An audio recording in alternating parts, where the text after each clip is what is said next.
אחד הכלים המדהימים שיש בתטא הילינג הוא הכלי של תהליך הסליחה.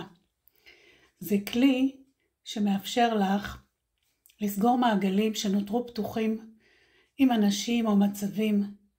הוא מאפשר גם להמשיך הלאה ללא הטינה והכעס שמילאו אותנו פיזית ורגשית, ושסחבנו כל כך הרבה שנים.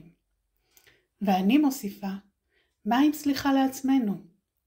מה עם להיות רכה עם עצמך?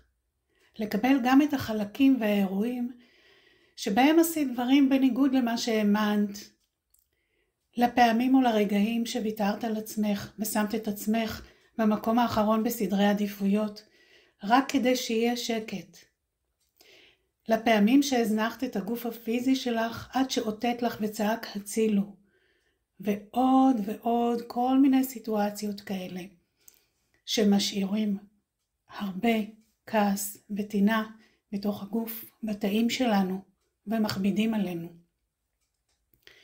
כל זמן הוא זמן טוב לעשות עצירה לרגע, להתחבר לעצמך, יד על הבטן ויד על הלב, ופשוט לדבר עם הילדה הקטנה שבתוכך, ולברר ולבקש ממנה סליחה.